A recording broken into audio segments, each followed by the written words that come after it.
திருமாவளவன் என்ன சொல்லிட்டாரு, எந்த ஒரு கோரிக்கையும் வைக்காமலே திமுக தொடர்ந்து ஒரு தைரியம் வேணும் அப்படின்னு சொல்லி அவரே பேசியிருக்காரு. கூட்டத்தில் நிற்கிறதுக்கு வீரமும் துணிவும் தேவையில்லை, தனிச்சு நிற்கிறதுக்கு தான் வீரமும் துணிவும் தேவை. கோட்பாடு கொள்கை மாறுறாங்கன்னு சொல்றீங்கன்றீல, அது நடக்குதா இல்ல? நான் கேட்டா பதில் இருக்கா? உங்க கேள்வி எவ்வளவு தவறா இருக்கு. சொல்றீங்களே அப்படின்னா நான் இல்லாத ஒன்றை சொல்ற மாதிரி நீங்க சொல்ல வரீங்க. அப்புறம் யாரை யார் நீங்க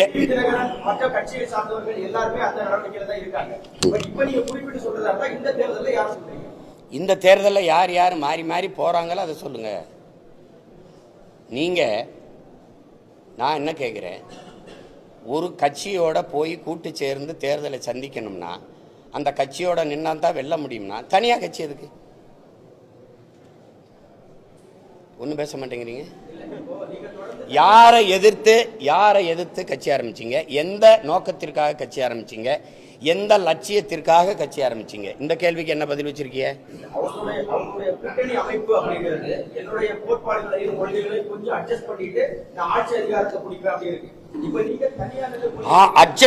அட்ஜஸ்ட் பண்ணி நீங்க அட்ஜஸ்ட் பண்ணுங்க, ஆட்சி அதிகாரத்தை பிடிங்க. என்னத்தை பண்ணீங்க? அட்ஜஸ்ட் பண்ணி ஆட்சி அதிகாரத்தை பிடிச்சு மக்களுக்கு செஞ்ச ஒரே ஒரு நல்லது, ஒரு நல்லது தான் கேட்கிறேன். ஒரு நல்லது. கூட்டணி போயிட்டிய மாறி மாறி இங்க போனீங்க 5 வருஷம் இருந்தீங்க, இங்க போனீங்க 5 வருஷம் இருந்தீங்க, இங்க 5 வருஷம் இருந்தீங்க. இந்த கூட்டணியில் இருந்து நாங்கள் சாதிச்சது இது ஒன்று சொல்லு. இப்ப எங்க அண்ணன் மது ஒழிப்பு மாநாடு போட்டாங்களா? எங்க அண்ணன் திருமாவளவன் விடுதலை சிறுத்தைகள் போடுச்சா? இப்ப எங்க கூட்டணியில் இருக்காங்க? திமுகவில். மது மூடாம திறந்து வச்சிருக்க பெருமகன் யாரு? அப்ப மது ஒழிப்பு மாநாடு பயனற்றதாயிருச்சா? இப்ப மதுவை ஒழிக்கிறவன் எவனோ அவனோட கூட்டணி அப்படின்னு பிடிவாதமா இருக்கணுமா இல்லையா? ஏன் இல்லை? சாதிவாரி கணக்கெடுப்பு எங்க ஐயாவுடைய கொள்கை. சாதிவாரி கணக்கெடுப்பு எடுத்து எவன் சமூக நீதியை நிலைநாட்டுறானோ அவனுக்கு தாண்டா கூட்டணி அப்படின்னு ஏன் இல்லை? அப்போ நீங்க என்ன கோரிக்கை முன்வைக்கிறீங்களோ அதை நிறைவேற்றாதவன் கூடவே போய் வலிமையை சத்தா எப்படி அது நிறைவேற்றப்படும்? என்ன பேசினாலும் கடைசியா இங்கே தான் வருவாங்கன்னா இது எப்படி இந்த கோரிக்கையை ஏற்று எப்படி இந்த கொள்கையை நிறைவேற்றுவாங்க அவங்க? இப்போது புரிகிறதா ஏன் திருமாவளவன் திமுகவோடு உடும்பு பிடியாக இருக்கிறான் என்று உங்களால் புரிந்து கொள்ள முடிகிறதா? தமிழகத்தில் ஆட்சி மாற்றம் நடக்கும் போது கவர்மெண்ட் தொடங்கியிருக்கும் சொல்லி பிரதமர் பேசியிருக்காரு. அந்த சூழல் எப்படி பாருங்க? ஆட்சி மாற்றம் அப்படிங்கிறதுக்கு பொருள் என்ன? முதல்ல புதிய ஆட்சி வரப்போகுது. அதான் புதிய ஆட்சிங்கிறது வார்த்தையில் அண்ணன் கேட்குறது. ஆட்சி மாற்றம் அப்படிங்கிறது பொருள் என்ன? புதிய அப்படிங்கிறதுனுடைய விளக்கம் என்ன? புதிய ஆட்சி அப்படி என்ன? புதிய ஆட்சி அந்த ஆட்சியில் ஊழல் லஞ்சம் இருக்குமா? இருக்காது. கொலை கொள்ளை பாலியல் வன்கொடுமை இருக்குமா? இருக்காது. அந்த ஆட்சியில் இந்த மாதிரி இந்த சாராய கடைகள் இருக்குமா? இல்லை மூடப்படுமா? அந்த ஆட்சியில் ஆறு மணல் அள்ளப்படுமா? மலைகள் மணலாக நொறுக்கி கோரியா வெட்டி ஏற்றப்படுமா? இல்லை தடுக்கப்படுமா? நிலத்தின் வளங்கள் எல்லாம் கொள்ளையடிக்கப்படுமா? இல்லை பாதுகாக்கப்படுமா? என்ன செய்யப்படும்? கல்வியின் தரம் அப்படியே உயர்ந்துருமா? தனியார் முதலாளிகளுக்கு இணையான தரத்தில் அரசு குடிகளுக்கு கல்வியை கொடுத்துருமா? தனியார் மருத்துவமனை அப்போலோ ராமச்சந்திரா, எம்ஜி ராமச்சந்திரா அல்லது காவிரிக்கு இணையான மருத்துவத்தை தாத்தா பேரில் எம்ஜி இது ஓமந்தூரார் பேரில் இருக்க அரசு மருத்துவமனையில் தரத்தை உயர்த்திடுமா? இல்லை. என்ன நடந்துரும்? புதிய ஆட்சினா என்ன ஆட்சி? பசி இல்லாத மக்கள் உறங்க போவாங்களா? என்ன நடந்துரும்னு சொல்லுங்க. புதிய ஆட்சி இதுவரை இருந்ததுலேருந்து புதுசு என்ன? புதுசு சாலை சரியாக போட்டுருவிய, தடையற்ற மின்சாரம் கொடுத்துருவிய, போக்குவரத்து சரியாயிரும். என்ன இங்கே பெண்களுக்கு மட்டும் இலவச பஸ்ஸு பாஸு, நீங்கள் ஆண்களுக்கு இலவச பஸ்ஸு பாஸு, மொத்தமாக பஸ்ஸை சும்மா ஓட்டுவீங்க. கண்டக்டர் காசு, டிரைவர் காசு யார் எங்கே சொத்தை ஊற்றிட்டு வந்து கொடுப்பீங்களா? எங்ககிட்ட இருந்து எடுத்து கொடுப்பீங்களா? இதெல்லாம் என்ன? இது ஒரு ஆட்சி, இது ஒரு ஆட்சி மாற்றம். இதில் என்ன ஆட்சி மாறி என்ன ஆகுது? போன தடவை இவர் தான் இருந்தார் ஐயா, எடப்பாடி ஐயா. இப்போ இந்த தடவை இவர் இருக்கிறப்ப திருப்பி ஆளை மாற்றி உட்கார வைப்பீங்க. ஆட்சி முறை மாறுமா? ஊழல் லஞ்சமற்ற உண்மையும் நேர்மையுமான நிர்வாகம் வருமா? அதானே கேள்விங்க. பசி பஞ்சமில்லாத ஒரு நாடா இதை படைப்பீங்களா? பாலுக்களாத குழந்தை, வேலைக்கு அலையாத இளைஞன், கல்விக்கு வேங்காத மாணவன். இதுதான் என் கனவு இந்தியானா அடிமை இந்தியாவில் இந்த முழக்கத்தை முன் வச்சான் பகத்சிங். விடுதலை பெற்று 80 ஆண்டுகள் தொற்றுச்சு. இன்னும் இந்த முழக்கம் அப்படியே தான் இருக்கு. 28 விழுக்காடு மக்கள் இரவு உணவு இல்லாமல் தூங்க போகிறாங்க. பல கோடிக்கணக்கான பச்சிளம் குழந்தைகள் பசியோடு படுக்க செல்லுது. கொடுமையை துடைக்க வழி இல்லை. தாலிக்கு தங்கம் கொடுப்பாங்க, அதே குடிக்க வச்சா அதே தாலியை அவங்களே இருப்பாங்க. இதெல்லாம் ஒரு ஆட்சி முறை, இதெல்லாம் ஒரு ஆட்சி. போய்கிட்டே இருக்கும்போது பேருந்து சக்கரம் கலண்டு ஓடும். இந்த பஸ் ஓசியாக ஓடனா இல்லை காயிலாங்கலையில் போடக்கூடிய பல இரும்பைலாம் பஸ்ஸுன்னு கட்டி ஓட்டிக்கிட்டு இவங்க பண்ணுற பாடு. ரேஷன் அரிசி போடுறீங்க இலவசம். எந்த அமைச்சர் வீட்டில் அதை வாங்கி சமைப்பீங்க? எந்த சட்டமன்ற உறுப்பினர், பாராளுமன்ற உறுப்பினர், அது மாமன்ற உறுப்பினர் வீட்டில் சமைப்பீங்க? தரம் இருக்க? ஒரே நெல் ஒரே அரிசி கடைக்கு விற்பனைக்கு போகும்போது தரமாக இருக்குது. அதே நெல் அதே அரிசி மக்களுக்கு சேவைக்கு மக்கள் விநியோகத்துக்கு வரும்போது நாத்தம் அடிக்குது. இடையில என்ன நடக்குது? ஒரு மாறுதல் சொல்லுங்க. ஆட்சி மாறும்னே, புதிய அண்ணே, புத்தம் புதுசுன்னு சாலையெல்லாம் சவக்குழியாக இருக்கு. அருமையான சாலைகள், தடையற்ற மின்சாரம். ஐயோ, மழை நீர் அப்படி விழுந்த உடனே எங்கே விழுந்ததா இல்லையான்னு தெரியாது, உருண்டு ஓடிடும். அப்படியே சிங்கப்பூர் மாதிரி, அமெரிக்கா மாதிரி, அப்படியே மலேசியா மாதிரி அப்படி ஓடிடும். அப்படியே தான் இருக்கா? அந்நிய முதலீடை கொண்டு வர எல்லா நாட்டுக்கும் புரியல. அங்கேருந்து கொஞ்சம் நிர்வாகத்தை கொண்டு வரக்கூடாதா? சிங்கப்பூர்லாம் இப்படி தான் இருக்கா? இப்படி தான் மலேசியா இப்படியா மற்ற நாடுகள்லாம் இருக்கா? வெள்ளத்தில் மிதக்குதா? சாலையில் நீர் தேங்குதா? 60 ஆண்டுகளாக ஆண்டு தலைநகரில் தண்ணி வடிஞ்சோட வாய்க்கால் வெட்டாத நீங்கள் என்ன ஆட்சி மாதிரி என்ன ஆக போகுது சொல்லுங்க தம்பி? வெள்ளத்தில் மிதத்து விட்டு வெள்ள நிவாரணம் கொடுக்கறதெல்லாம் ஆட்சி. வெள்ள நீர் வெள்ள நீர் தேங்கி மக்களை மிதக்க விடாமல் தடுக்கிறது இருக்கோ, வெள்ளம் வடிந்து ஓட எவ்வளவு மழை பெஞ்சாலும் போய் இந்த இடத்துல சேரும்டான்னு அதுக்கு வழி செய்யறதான் ஆட்சி. அப்படி ஆட்சி வருமா? வருமா? அப்புறம் புதிய போடுறீங்க. ஆட்சி முறையில் மாற்றம் சொல்லி நீங்களும் பல தேர்தல் கணித்தான் போட்டி வரீங்க. வரக்கூடிய சட்டமன்ற தேர்தலில் வந்து 4 முனை போட்டியில் இருக்குல்ல, 3 முனை போட்டி தான் பெரும்பாலும் சொல்லிட்டு வராங்க. இதுக்கு என்ன காரணமா இருக்கு? உங்களை சேர்க்க மாட்டாங்க இந்த போட்டியில வந்து? இல்ல, அவங்க ஒரே கொள்கையில் இருக்கிற கூட்டத்துக்கு போட்டி. எனக்கு யாருமே போட்டி இல்லையே. உலகத்தில் ஒரு போட்டி சொல்லுங்க, இல்லை இந்திய துணைக்கண்டத்தில் ஒரு போட்டி சொல்லுங்க. என் கோட்பாட்டுக்கு சொல்லுங்க. சாமிக்கு பேசுவியே, வாழுகிற பூமிக்கு பேசுகிற ஒரு கட்சி சொல்லுங்க. நான் மலையை பேசுனா, மரத்தை பேசுனா, கடலை பேசுனா, மணலை பேசுனா, தண்ணீரை பேசுனா சிரிக்கிறிய. இதெல்லாம் இல்லாமல் நீங்கள் வாழ முடியும்னு நினைக்கிறீங்களே? உங்களுக்கு படிப்பறிவு எதுக்கு? உங்களுக்கெல்லாம் எதுக்கு பள்ளி கல்வி? என்ன அறிவியல்னு ஒரு பாடம் படிக்கிறீங்க, புவியியல்னு ஒரு பாடம் படிக்கிறீங்க, எதுக்கு படிக்கிறீங்க? மனிதர்கள் இல்லாமல் மரங்கள் வாழ்ந்துடும், பறவை பட்சிகள் வாழ்ந்துடும். ஆனால் அது இல்லாமல் நீங்கள் வாழ முடியுமா? இப்போ இந்த அடிப்படை தெரியாதவன் நீ எப்படி? இயற்கையின் பரிணாமத்தில் கடைசியாக வந்த சமூக விலங்கு இந்த மனிதன். இத்தனை விலங்குகள் இருக்குது, இத்தனை உயிரினம் இருக்குது, ஏதாவது இயற்கைக்கு பேரிடர் இருக்கா? இந்த மனுஷ பயலால் தான். காரணம் இந்த பேராசை. மீனம்பாக்கத்தில் விண்ணூர்தி நிலையம் இருக்கிறது தேவை. 5000 ஏக்கரில் பரந்தூரில் கட்ட போகும்போது பேராசை. முதலாளிகளின் லாப தேவை. ஏற்கனவே என் தாத்தங்க பேரில் 2 துறைமுகம் இருக்குது. ஒன்று தாத்தா காமராஜ் பேரில், இன்னொரு என் பாட்டன் வஉசி பேரில். அது போதும். 6111 ஏக்கரில் துறைமுகம் கட்ட போகிறேங்கிறது தேவையில்லை, பேராசை. கோயம்பேடு பேருந்து நிலையமே எனக்கு போதும். யாரும் நாங்களுக்கு வசதி இல்லைன்னு வீதியில் நின்று போராடல, பேருந்தை மறித்து போராடலை என் மக்கள். அப்புறம் 410 கோடிக்கு கிளாம்பாக்கத்துக்கு எதுக்கு தூக்கிட்டு போனேன்? எதுக்கு தூக்கிட்டு போனேன்? அது பேராசை, கமிஷன். ஏதாவது வேற ஏதாவது காரணம் இருக்கா? சொல்லுங்க. 2050 அப்படி வரணும். 50 ஆண்டு கழிச்சு பறந்து போறவங்களுக்கு வசதி செய்யறிய விண்ணூர்தி. பசியோடு இருக்கவனை பத்தி கொஞ்சம் யோசி. அதை பத்தி பறந்து போறவனை பத்தி கவலைப்படுற. 8 வழிச்சாலை எதுக்கு? வேகமா சென்னைக்கு போய் என்ன பார்ப்ப? சினிமா பார்ப்ப, இல்லை சீரியல் பார்ப்ப, இல்லை சிந்திச்சு எதுவும் படைக்க போறிய? என்ன பண்ண போற? ஏதோ ஒன்று மலையை வெட்டி ரோடை போட்டுறணும், காடை அழிச்சு ரோடை போட்டுறணும், வேகமாக போகணும். வீட்டுக்கு போவியா சுடுகாட்டுக்கு போவியா? எல்லாத்தையும் போட்டுட்டு. அதில் அவங்க தெளிவாக தான் சொல்கிறாங்க, எனக்கு யாரும் போட்டி இல்லை. எனக்கு போட்டி இருக்கா? என் கருத்துக்கு போட்டி இருக்கா? ஒருத்தர் இருமொழி கொள்கைம்பாரு, ஒருத்தருக்கு கொள்கைனாவே என்னன்னு தெரியாது. நான் ஒரே மொழி கொள்கை தமிழ், என் உயிர் மொழி கொள்கை தமிழ்ங்கிறேன். எம்மொழியும் கற்போம் நாங்கள் வாழ, எங்கள் மொழி தமிழில் கற்போம் எங்கள் இனம் வாழ. இந்த கோட்பாடு யாராவது சொல்லுவாங்களா? அவர்கள் திராவிடர்கள் என்கிறார்கள், நாங்கள் தமிழர்கள் என்கிறோம். அப்போ அவர்களுக்குள்ள தான் போட்டி. அவர்கள் ஊழல் லஞ்சம்ங்கிறாங்க, நாங்கள் உண்மை நேர்மைங்கிறோம். அவர்கள் வாக்குக்கு காசு கொடுக்குறாங்க.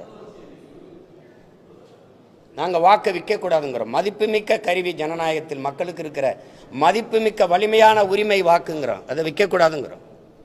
என் மக்களை வாக்கை விற்கிற சந்தையா மாற்றினது யாரு? இந்த கட்சிகள்.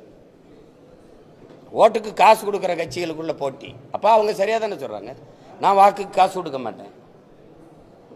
அவங்க ஒரு தொகுதிக்கு 30 கோடி 15 கோடி 20 கோடின்னு செலவு பண்ணுவாங்க. நான் அந்த வட்டி காசை கூட செலவு பண்ண எங்கள்கிட்ட வசதி இல்லை. அப்போ வேறு தானே நாங்கள் அந்த போட்டியில் இல்லை தானே. ஏதாவது சரிதான் அண்ணன் சொல்கிறது. போட்டியில் இல்லை, அவங்க எனக்கு போட்டி இல்லை, எனக்கு யாருங்க போட்டி இல்லை. தேர்தலுக்கு தேர்தல் அணி மாறி கட்சி மாறி தேர்தலை எதிர்கொள்றாங்க. அப்போ மக்களை முட்டாளா நினைக்கிறாங்கங்கிறது என்ன கேள்வி? என்ன நினைக்கிறாங்க தான். மக்களுக்குள்ள அந்த ஒரு அறச்சீற்றம் இல்லை. அது ஐயா சகாயம் ஏதாவது அடிக்கடி கொடுப்போம். அறச்சீற்றம் இல்லை. ஒரு சினந்து எழுதுறாங்க, அது கொஞ்ச நேரம் இருக்குது. அப்போ இந்த தேர்தல் நேரத்தில் அப்படி தனியுது, அது தனிஞ்சிருது, அது ஒரு சின்ன சமரசமாயிருது, சகிப்புத்தன்மை வந்துடுது. அவங்களுக்கு தெரியாத அந்த தொடர் சகிப்புத்தன்மை தான் அடிமை பிறக்கிறான்னு தெரியல. அடிமை உணர்வு எங்கே பிறக்குது? அநீதியை கண்டு அச்சம் கொள்ளாமல் துணிந்து எதிர்ப்பவன் எவனோ அவனே உண்மையான ஜிகாத்துங்கிறாங்க, புனிதமான போராளிங்கிறாங்க நபிகள். ஆனால் இங்கே அப்படி இல்லையே. அநீதியை கண்டு அச்சம் கொண்டு எதிர்த்து நிற்க துணிவில்லாமல் சமரசம் சகித்து கொள்கிறாங்க. அது தொடர்ச்சியாக சகித்து கொள்ளும்போது அடிமை மனநிலை வந்துடுது. அதான் இங்கே நடக்குது. என் மக்களுக்கு ஒன்று இருக்குது. என் அன்பு உடன் பிறந்தார்களே, என் பேரன்பு மிக்க பெற்றோர்களே, என் மக்கள்கிட்ட ஒன்று இருக்குது. அடர்த்தியான வறுமை இருக்குது, ஏழ்மை இருக்குது. அது ஒரு குழந்தையை பெறுது. அது அறியாமைன்னு ஒரு குழந்தையை பெறுது. இந்த அறியாமையும் இந்த வறுமையும் சேர்ந்து ஒரு பிள்ளையை பெறுது. அதுக்கு பேர் மறதின்னு பேர். இந்த மூணும் சேர்ந்து இந்த அரசியல் தலைமைகளுக்கு முதலீடாக மாறிடுது. நேற்று இங்கே இருந்த இவனை திட்டி பேசுன, அப்புறம் இன்னைக்கு மானங்கட்டு போய் இங்கே இருக்க, அப்புறம் இவனை திட்டி பேசுகிற, என்னதாண்டா அவன் கொள்கை கோட்பாடு அப்படின்னு இல்லையே. இந்த இப்படி மாறி மாறி போகிறவங்களுக்கு ஒரே கோட்பாடு தானே. சீட்டு அதிகமாக இருக்கணும், நோட்டு அதிகமாக இருக்கணும், அங்கே போவோங்கிறது ஒரு கொள்கை. கொள்கைனா கொள்கை, கொள்ளு மரபு, கொள்கை கொள்கை தானே. வேற என்ன கொள்கை இருக்கு? வேற என்ன கொள்கை இருக்கு? திமுகங்கிறீங்க. திமுகவும் அதிமுகவும் வெவ்வேறு கட்சின்னு யாராவது சொல்லுங்க. அது ரெண்டு வெவ்வேறு கட்சின்னா வேற சித்தாந்தம் கொண்டது. பாரதிய ஜனதா காங்கிரஸ் வெவ்வேறு கட்சி, வெவ்வேறு சித்தாந்தங்கள், வெவ்வேறு கோட்பாடு, வெவ்வேறு தத்துவத்தை கொண்ட கட்சி. யாராவது சொல்லு. ஒரே ஒரு கருத்தில் இந்த இடத்துல காங்கிரஸ் பிஜேபியிலிருந்து மாறுபடுது ஒன்று, இல்லை அதிமுக திமுக இந்த இடத்துல மாறுபடுது ஒன்று. இப்போ ஆட்சியில் இருக்கிற திமுகவில், இப்போ இருக்கிற ஆட்சியில் இருக்கிற திமுகவில் 10க்கு மேற்பட்டவர்கள் அதிமுக அமைச்சர்கள். ஆமாவா இல்லையா? ஆமாவா இல்லையா? ஐயா சேகர் பாபு, ஐயா கண்ணப்பன், ஐயா ரகுபதி, ஐயா முத்துச்சாமி, தம்பி செந்தில் பாலாஜி, ஐயா ஏவா வேலு, வேற நேர் விட்டுனா ஐயா KK சொல்லுங்க. முதன்மையான அந்த அமைச்சர்கள் எங்கே இருந்தாங்க? இங்கே இருந்தாங்க அதிமுகவில். இப்போ இங்கே இருக்காங்க. நாளைக்கு இங்கே இது வரும்னா இங்கே வருவாங்க. இது கேட்டால் இது தாய் கழகத்துக்கு வர்றது, இது போட்டால் சேய் கழகத்துக்கு வர்றது. அப்போ இது சொர்ணாக்கா, திமுக ஒரு சொர்ணாக்கா, அப்புறம் இங்கேருந்து வருது ஒரு வர்ணாக்கா வருது, அப்புறம் இங்கே வசதி இல்லை, அப்புறம் சொர்ணாக்கா டைப் வரும். உங்களுக்கு புரிதுன்னு இருக்கு. தாயை போல் பிள்ளை, நூலை போல் சேலை. தாய் கொடுமைக்காரியாக இருந்தால் பிள்ளை அப்படியே கோகில வாணியாக பிறந்துருமா என்ன? இது கொடுமை. இதை ஒரு ஏமாத்தி இந்த ஜனத்தை நாங்கள் ஆட்சியை மாத்துறோம், அதை தூக்கி எரியணும். எங்கே எறிவ? யாரை வச்சு எறிவ? தீமைக்கு மாற்றப்படி தீமை. நபிகளாற்ற போய் கேட்குறாங்க, இந்த தீமையை எப்படி ஒழிப்பீர்கள் நபிகளே? நன்மையை வச்சு தாங்க. நன்மை எங்க? யாரு நன்மை? நெருப்புக்கு எப்படி நெருப்பு எப்படி மாற்றாகும்? நெருப்பை வச்சு எப்படி அணைப்ப? ஒரு தண்ணீர் வேணது யாரு? திமுகவுக்கு மாற்ற அதிமுக. எந்த வழியில் எப்படி? ஒரே ஒரு இடத்துல வந்தா டாஸ்மார்க்க மூடிடுவாருன்னு சொல்லு. ₹1 கமிஷன் வாங்க. பணி அமர்வா, பணியிட மாற்றமா, பணி உயர்வா, 5 பைசா வாங்க மாட்டார். ஒன்று யாராவது அவர் வந்தா மலையை காப்பார், காட்டை காப்பார், நீர்வளம் ஏரி எல்லாம் பாதுகாக்கப்படும். அப்படி இருக்கும். ஏதாவது ஒரு மாறுதல் சொல்லுங்க. அதிகபட்ச வளர்ச்சி இந்த நாடு கட்டமைக்கிற வளர்ச்சி கடன் வளர்ச்சி. 5 லட்சம் கோடியில் விட்டு போய் 10 லட்சம் கோடி கடன் வளர்ச்சி. வேற எது வளர்ச்சி இருக்கு தம்பி? நீங்க சொல்லுங்க. எல்லாம் படிச்ச பிள்ளைங்க தானே, ஒன்று சொல்லுங்க. என்ன வளர்ச்சி இருக்கு? சும்மா பேசிக்கிறலாம். கூட்டணி வச்சு கூடி கொள்ளையடிச்சா சரியாயிருமா? எந்த அடிப்படையில் அணி சேருவீங்க? எந்த அடிப்படையில்? இது என்ன அரசியல்?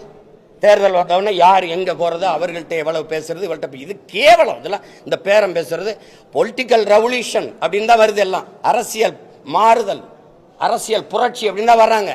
அப்புறம் அது அரசியல் பிஸ்னஸ் ஆகுது, பொலிட்டிக்கல் பிஸ்னஸ் ஆகுது. கடைசியாக எங்கே வருது? கொச்சையா சொன்னது கடைசியாக அப்படியே இருக்குது. எவன் அதிக காசு கொடுக்குறானோ அவன்கிட்ட போகிறது, எவன் அதிக இடம் கொடுக்குறானோ அவன்கிட்ட போகிறதுன்னா அதுக்கு பேர் என்னன்னு நீங்களே முடிவு பண்ணிக்க. இது எங்கே போய் நிறுத்துது இது? அதனால தான் நாங்கள் தமிழ் இன பிள்ளைகள் தன்மான போர் நடத்துகிறோம், இனமான மீட்சிக்கு போர் நடத்துகிறோம். வெற்றியை தோல்வியை சமமாக கருதுறவன் தான் வீரன். வெற்றி அடைஞ்சா இருப்பேன், தோல்வி அடைஞ்சா போயிடுவேங்கிறது கோளை. நாங்கள் பிறவி வீரர்கள். எங்களுக்கு தெரியாத 3 எழுத்து பயம், எங்களுக்கு எங்கள் பரம்பரைக்கே தெரிஞ்ச 3 எழுத்து வீரம். அதனால சண்டை செய்கிறோம். எத்தனை ஆயிரம் பேர் வந்தாலும் எதிர்த்து நிற்போம், ஆனால் யாரையும் எதிர்பார்த்து நிற்க மாட்டோம். இது எங்கள் பரம்பரை பழக்கம். அதனால போய் அவரோட கூட்டணி சேரு, இவரோட சேர்ந்து என்ன செய்யலாம்னு சொல்லுங்க.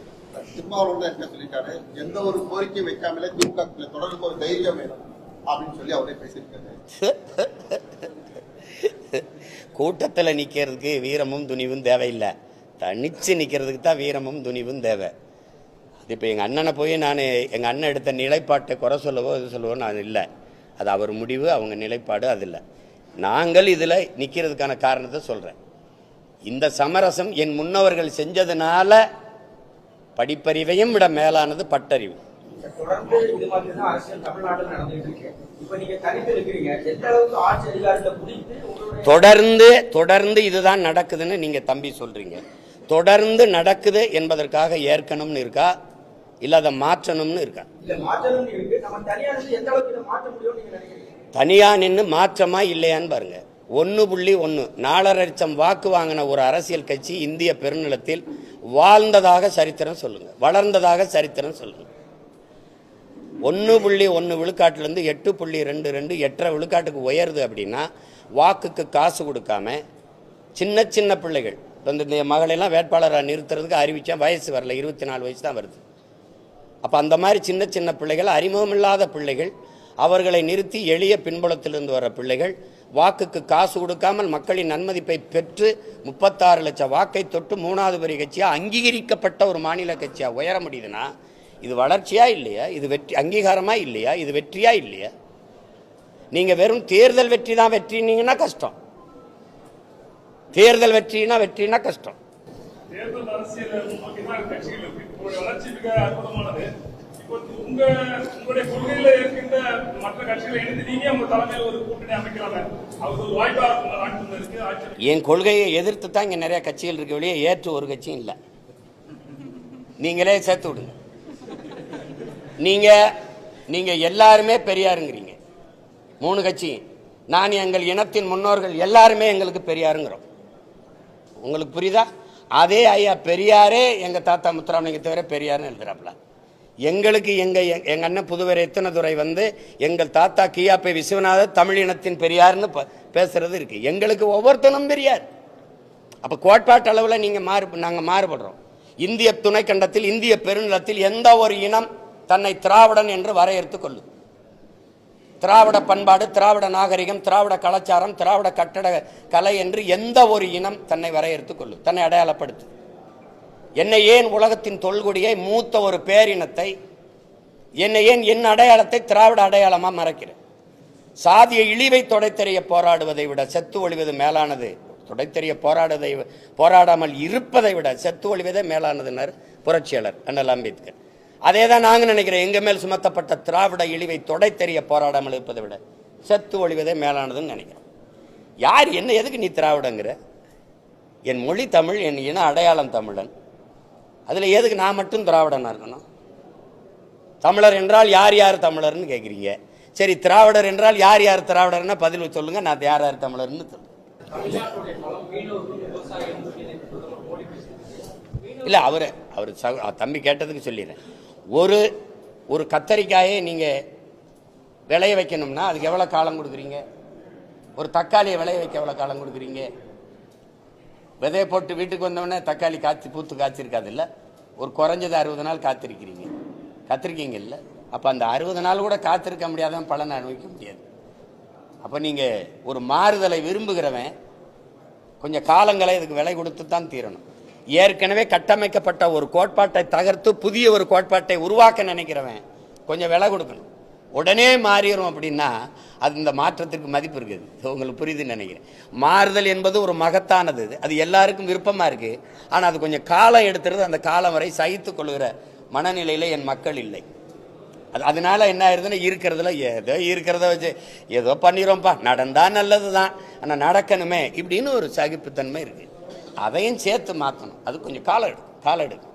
நான் இல்லைன்னா என்ன என் மக வெல்றா, நான் வெல்லலைன்னா என்ன என் மக வந்துட்டு போகிறா, என் மக வெல்லலைன்னா அவள் புள்ள வந்துட்டு போகிறான். ஆனால் எங்கள் ஐயா சொல்வார்ல தேவர் மகன்ல, நான் ஒரு மரம் வைக்கிறப்போ ஆனால் அதில் பழம் யார் சாப்பிடுவா? சாப்பிட நான் இருக்க மாட்டேன், உன் மயன் சாப்பிடுவான், அப்புறம் அவன் புள்ள சாப்பிடுவா. விதை நான் போட்டது. இப்போ இந்த விதை யார் போட்டது? எனக்கு என் முன்னவன் போட்டான். இப்போ நான் தண்ணி ஊற்றி வளர்க்குறேன். இந்த மரத்தை என் பிள்ளைய பிடிங்க சாப்பிட போது என்ன இருக்கு? என்ன இருக்கு? ஒரு தன்மானத்தோட நிற்கிறேன் பாருங்க ஒரு தமிழன். அங்கே போனேன், 10 சீட்டு கை கட்டினேன், இவன் கூப்பிட்டா போனேன்னு எங்கேயும் போனாங்க நினைச்சதை. இப்போ இவ்வளோ நேரம் பேசிட்டுருக்கேன்ல, இவ்வளோ நேரம் உங்களை சந்திச்சு ஒரு தலைவரை பேச சொல்லுங்க. இவ்வளோ கேள்வி கேட்குறீங்க, நான் பொறுமையாக பதில் சொல்கிறேன். எப்படி யாரையாவது சந்தித்து பேச சொல்லுங்க. கூட்டணிக்கு மாறி மாறி போகிறதுக்கு ஒரு விளக்கத்தை சொல்ல சொல்லுங்க, நியாயமான ஒரு காரணத்தை சொல்ல சொல்லுங்க. எங்க திமுகவை தூக்கி ஆட்சியிலிருந்து இறக்கி தூக்கி போடுறதே ஒரு இந்த கட்சிகளுக்கு கொள்கையா? மக்களின் நலன் சார்ந்து நல்ல ஆட்சியை கொடுக்கணும், மக்களுக்கு செய்யணும். கட்சி அரசியல் தேர்தல் அரசியலை கடந்து மக்கள் அரசியல் கொண்டு போகணும். விளம்பரம் செய்தி அரசியலை கடந்து சேவை அரசியல் செயல் அரசியல் கொண்டு போகணும். என் மக்களுக்கு அப்படி செய்யணும். அதுதான் இருக்க முடியும். திமுகவை ஒழிச்சிடணும். திமுக அப்புறப்படுத்திட்டு பேயை விரட்டி விட்டு பிசாசை உட்கார வைக்கிறது, பிசாசை விரட்டி விட்டு மறுபடியும் பேயை உட்கார வைக்கிறது இல்லை? எப்படி எங்க ஊர்ல சொல்லுவான், மதவாத கட்சிய தம்பி மதவாத கட்சியை முதல்ல கதவை திறந்து கூட்டிட்டு வந்த ஆள் யார் தம்பி? கோலம் போட்டு அப்படி வாசல்ல பூசணியில பூ வச்சு வர வச்சது யாரு? தெரியாது யாரு?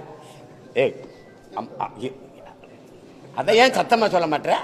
கேள்வி மட்டும் சத்தமா கேட்கிற தம்பி. கால் உண்ட விட மாட்டோம். அவன் ஏன் ராசா கால் உண்டான்? நீ தான் தோல்ல தூக்கிட்டு வர்றிய ராஜா, அவன் கால் உண்டான். இந்த பிஜேபி எதிர்ப்பு, திராவிட இந்த திமுகவோட பிஜேபி எதிர்ப்பு, இந்த ஆரிய எதிர்ப்பு, எங்களெல்லாம் ஆரிய அறிவரடி இது சொறியறது, இதெல்லாம் இவங்க பேசிட்டு இருப்பாங்க காலங்காலமா. நீ பங்காளி பங்காளி, நாங்க தான் பகையாளி. இந்த ஐயா பாக்கியராஜ் சின்ன வீடுன்னு ஒரு படம் எடுத்திருக்காப்புல, அந்த படத்தை நீங்க சுவரொட்டியை பாருங்க, இப்ப கூட தட்டி பாருங்க.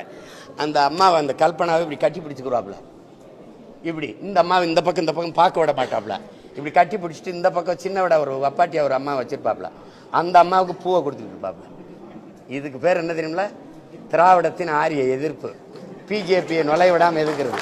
இங்க வந்து எங்களை அப்படி மறைச்சு முகத்தங்கிட்டு பார்க்க விடாம, ஏய் பிஜேபி உள்ள வந்துடும், ஏய் ஆர்எஸ்எஸ், ஏய் பிஜேபி, ஏய் பிஜேபி பி டீம் கி டீம், இங்க சைட்ல பூக்குது, இப்படி இப்படி கேவலம். இதை போய் பேச்சு. நீங்க ராஜ்நாத் சிங் ஐயா வந்து ஒய்எம்சிஏ மைதானத்தில் ஐயா கருணாநிதி அவர்கள் பணத்தை வெளியிடும் போது 5 ஆண்டு கால பாரதிய ஜனதா ஆட்சியை நிலைக்க வச்சு நாடெங்கிலும் பாரதிய ஜனதா வேலுன்றதுக்கு பரவுவதற்கு காரணமாக இருந்த பெருந்தகைன்னு சொன்னாரா? இல்லை. காணொலி உங்களுக்கு அனுப்பிட்டா நீங்க போடுறீங்களா? இல்லை, நீங்களாம் தான் ஒளிபரப்புனீங்களே. அப்புறம் ஏதோ சும்மா சொல்லிக்கிட்டு இருப்பாங்க தம்பி, உள்ள வந்துடும் உள்ள வந்துரும்னு. உள்ள எங்கிட்டு வரும்? நீங்க ஒரு பேச்சு, நீங்க ஈவேராவை எதிர்த்தால் ஆரிய அந்த பிஜேபி மதவாத கும்பலுக்கு வாய்ப்பு, அது வளர்ந்து வரும். எப்படி வளரும்? இந்த செடிக்கு தண்ணி ஊத்துனா இந்த செடி தான் வளரணும்னு சொல்லணும். இந்த செடிக்கு நீங்க தண்ணி ஊத்துங்க, இந்த செடி வளர்ந்துரும். சீமானுக்கு போட்டா பிஜேபி வந்துடும். டே, எனக்கு போட்டா நான் தாண்டா வருவேன். இந்த அடிப்படை அறிவு கூட இல்லை. நம்ம வீட்டில் சுவிட்ச் போட்டா அந்த வீட்டில் எரியுங்கிறது. ஒரு கூமட்ட கூட்டத்தை வச்சுக்கிட்டு நீங்க என்ன தேவை பேசிட்டு இருக்கிறது? எங்க எதிர்த்தாவே? ஒரு ஈடின்னு போடுங்க, ஈடி இந்தா வர்றேன் மோடி ஓடின்னு போடுறது.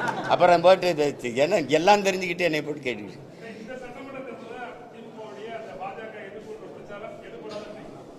எடுபடாது. அது ஒரு வெற்றி ஏமாற்று. இஸ்லாமிய கிறிஸ்தவ மக்களை வந்து அச்சுறுத்தி பயங்காட்டி அந்த வாக்கை குவிக்கிறது. ஏன்னா அது 15 விழுக்காட்டில் தான் அந்த மஞ்சள் குளிச்சுக்கிட்டே இருக்கு. சிறுபான்மை மக்கள்னு சொல்லும் போதே அது எவ்வளவு பெரிய துரோகத்தை செய்யுது. சிறுபான்மை மக்களின் பாதுகாப்பு சொல்ற நீ யாரு? முதல்ல நீ யாரு? நீ மொழி சிறுபான்மை, நீ ஒரு இன பெரும்பான்மையை போய் மத சிறுபான்மைன்னு சொல்லி அவனை மிரட்டுற. சிறுபான்மை மக்களின் பாதுகாப்புன்னு சொல்லும் போதே என் மக்களை நீ அச்சுறுத்துற. அந்த வார்த்தையில என்ன பாதுகாப்பு? என் வீட்டுக்கு தனியாக போலீஸ் பரிசு போடுவியா? இல்லை வாட்ச்மேனா நின்று பாதுகாப்பியா? யார் நீ? முதல்ல ஒரு ஒட்டுமொத்த நாட்டு மக்களின் பாதுகாப்புன்னு பேசுறவன் தான் தலைவன். அங்கதான் இந்து, இஸ்லாம், கிறிஸ்தவன், பௌத்தன் எல்லாருக்குமான பாதுகாப்பு இருக்கு. அதுல என்ன ஸ்பெஷல் போர்ஸ் போடுவியா? கிறிஸ்தவ இஸ்லாமியனுக்கு பாதுகாப்பு, சிறுபான்மை பாதுகாப்பு. நீ யாரா? முதல்ல நீ யாரா? Who are you? நீ யாரு? நீ பெரும்பான்மை. எப்படி பெரும்பான்மை? எப்படி பெரும்பான்மை? மதம். உலகத்துல எங்கடா மதம் ஜாதியை வச்சு மனிதனை கணக்கிட்டு இருக்கான்? மடப்பல மொழி இனமாதான்டா உலகம் புறா கணக்கிடுவான். அப்ப நாங்க பெருத்த தேசியனத்தின் மக்கள். என் மொழி தமிழ், என் குடி தமிழ், நான் ஏற்றிருக்கிற சமயம் மார்க்கம். என் சமயம் இந்த கிறிஸ்தவம், என் மார்க்கம் இஸ்லாம், என் சமயம் இன்னைக்கு இந்துன்னு இருக்குது. அன்றைக்கு நான் சைவனா இருந்தேன், வைணவனா இருந்தேன், இன்னைக்கு சமணனா இருந்தேன், சீக்கியனா இருந்தேன், பௌத்தனா இருந்தேன், இப்ப இந்துன்னு வருது. அஸ்பர்லா இந்துன்னு வருது. அப்ப நான் அப்படித்தான் நீங்க இது பண்ணணுமே ஒழிய இங்க வந்து ஒரு நாட்டு குடிகளை நீங்க சிறுபான்மை எப்படி பாதுகாப்பு? எங்க வச்சு பாதுகாப்பு? என் வீட்டு வாசல வேல்கம்பு வெட்டர் வாளோட நிப்பி அப்படியே பாதுகாக்க? சரி, உங்களை என் மக்கள் ஓட்டு போட்டு 60 வருஷமா பாதுகாத்து வச்சிருக்கான பதவியில் உட்கார வச்சு நீ எங்களை பாதுகாக்கிற. ஒரு பீத்தல், ஒரு பைத்தியக்காரத்தனமா அந்த பிதற்றல். எங்க கூட்டமும் நம்பி போய் இது இதை பாதுகாக்குதுன்னு ஓட்ட போட்டு அவன் அந்த பதவியில் உட்காந்துட்டு தன்னையும் தன் குடும்பத்தையும் தன் சகாக்களையும் வச்சுக்கிட்டு சொத்தை பாதுகாத்துட்டு வசதியாக உட்காந்துருக்கான். வேற என்ன பாதுகாப்பு? இதுல பிஜேபி வந்துடும். பிஜேபி ஒரு ஆண் மகனா சொல்றா, வீர மகனா சொல்றா, நான் இருக்கிற வராது, என்னை தாண்டிதான் அந்த கோட்டை அவன் தொடணும் அப்படி சொல்லு. வந்துடும் பிஜேபின்னு சொல்றதுக்கு ஒரு தலைவன், ஒரு கட்சி, அது ஒரு ஆட்சி. மானங்க சொல்லணும்ல, வர விட மாட்டேன். என் மக்கள் தைரியமா இருங்க, வராது. பாரதிய ஜனதாவோ அந்த கட்சிகளோ வந்து இந்த நாட்டுக்கு மக்களுக்கும் செய்ய வேண்டிய நன்மை ஒண்ணும் இல்லை. ஏன்னா நாங்க அதை செஞ்சிருவோம். அப்படி சொல்லு, அப்படி சொல்லு. பாரதிய ஜனதா வந்துடும், காங்கிரஸ் வரலாமா? காங்கிரசுக்கும் பாரதிய ஜனதாவுக்கும் எந்த இடத்தில் கொள்கை மாற்றத்தை இந்த திராவிட திருவாளர்கள் பெரியவர்கள் எந்த இடத்தில் வளர்க்குவீங்க? காங்கிரஸ் தலைவர்களை சொல்ல சொல்லுங்க. பிஜேபி இந்த இடத்துல இருந்து நாங்க மாறுபடுறோம். இது மதவாதமா? பாரதிய ஜனதா இடிச்சது, RSS இடிச்சது மசூதிய இடிக்க அனுமதித்தவன் எவன்? தம்பி நான் கேட்கிறேன், நான் இந்த இலங்கை தூதரகத்தை முற்றுகையிட்டு போராட போறேன். 1 கிலோமீட்டருக்கு அங்கேயே நீ தடுப்பணை போட்டு பேரிக்காடை போட்டு நீங்க போராடிட்டு போன்னு சொல்றீங்களா இல்லையா?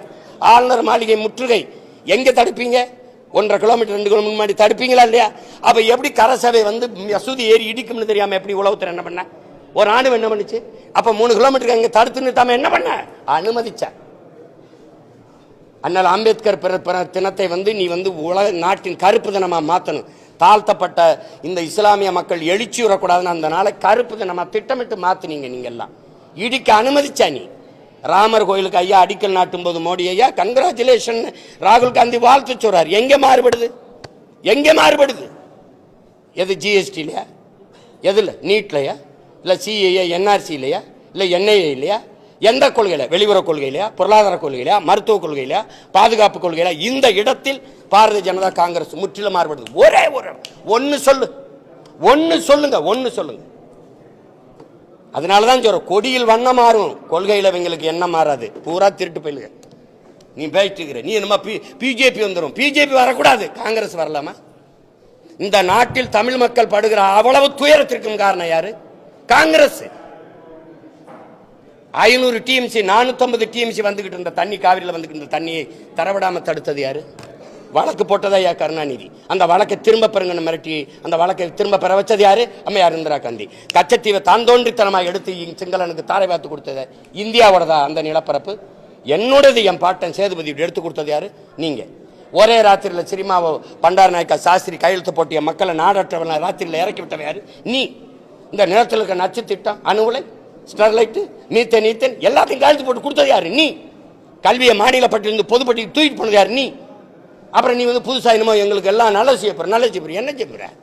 முதல்ல அந்த நாட்டில் இந்திய திணிச்சு, இந்த நாட்டில் என் தாய்மொழி அழிக்க துடிச்சது நீ. என்ன சொல்லுங்க, ஏதாவது சொல்லுங்க. என்ன நீ இதுல இருந்து மாறுபட்டுட்ட? அப்ப பிஜேபி வரக்கூடாது, காங்கிரஸ் வரலாமா? ஒரு தேசிய இனத்தின் விடுதலை கனவை அழிச்சு நாசமாக்கின கட்சி காங்கிரஸ். கண்ணு முன்னாடி என் இனத்தை கொன்று வச்ச கட்சி அதிகாரம் காங்கிரஸ். சிங்களனுக்கு கனவில் கூட என்ன வராது தமிழர்களை வென்றுவிட முடியும்னு.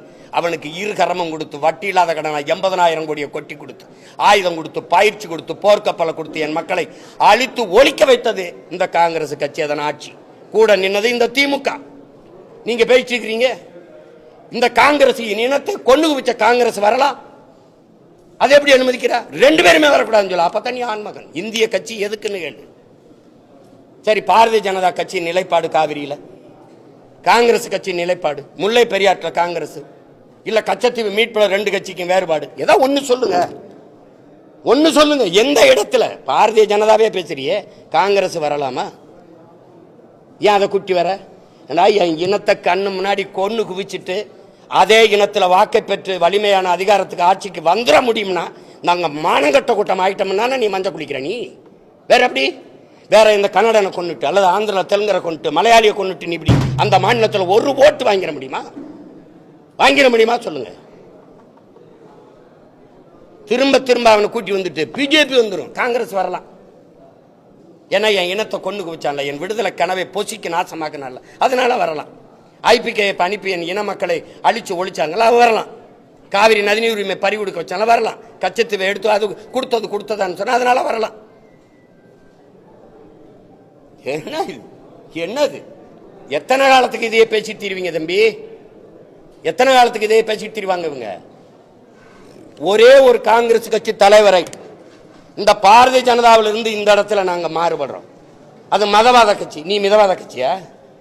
அவன் we are all Hindus-ம்பா. நீ எஸ் we are all Hindus-mbா. வேற அவன் சவுண்டு இந்துத்துவா, நீ சாப்பிட்டு இந்துத்துவா. வேற என்ன சொல்லுங்க? 100 விழுக்காடு இந்துக்கள் பிஜேபி, 90 விழுக்காடு இந்துக்கள் திமுக. நான் சொல்லல, தலைவரே சொல்றாரு என் கட்சியில 90 விழுக்காடு இந்துக்கள். இது பிஜேபியின் பீட்டிமா, நாங்க பீட்டிமா? சொல்லுங்கப்பா. ஏன்னா என்ன எத்தனை காலத்துக்கு இந்த ஃப்ராடு இந்த புழுகுனி வேலையை செஞ்சுக்கிட்டு வண்டி ஓட்டிட்டு இருப்பேன்? ஒரு வீர மகனா நின்னா நீ கவலைப்படாம இரு, வரமாட்டான், நான் இருக்கேன் அப்படி சொல்லு. வந்துருவான் வந்துருவான். இதை சொல்றதுக்கு வந்த பிறகு என்ன பண்றது? வாத்தியாருக்கு சம்பளம் கொடுக்க முடியல, எல்லா காசையும் வச்சுக்கிட்டு தரமாட்டேங்குது. இந்த புலம்புறதுக்கு ஒரு அதிகாரம், 40 பாராளுமன்றம், அதுக்கு ஒரு ஆட்சி. ஏய், என் காசை தரலாம், உனக்கு எதுக்குடா நான் வரி கொடுக்கணும்? ஜிஎஸ்டி கிடையாதுடா, தர முடியாதுடா, சொல்ல முடியாது. சொன்னா என்ன வேணும்? ஈடி. அப்புறம் வாரேன் ஓடி. Very sorry Modi. இதானே? இது ஒரு கேவலம். இது ஒரு கட்சிகள் ஆட்சிகள். இதுக்கு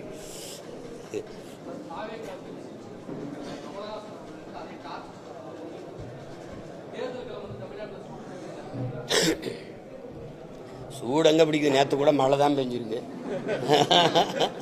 எங்க சூடு பிடிக்குது? அது இன்னும் 1 மாசம் இருக்குல்ல. கேட்டது சீமான் இல்ல. சீமான்னா கேட்ட சின்னம் கொடுக்கக்கூடாது. அது கொடுத்த சின்னத்தை திருப்பி அடுத்த தேர்தலுக்கு வைக்கக்கூடாது. அந்த சின்னத்தை கொண்டு போயிட்டானா போய் சேர்ந்துருச்சா தூக்கிடு. அதுதானே? அது கேட்ட சின்னம் தம்பிக்கு கிடைச்சிருக்குன்னா அதுக்கு என்னுடைய வாழ்த்துக்கள். வேற ஏதாவது கேள்வி? கேள்வியே இல்லை. அப்போ ரொம்ப நன்றி.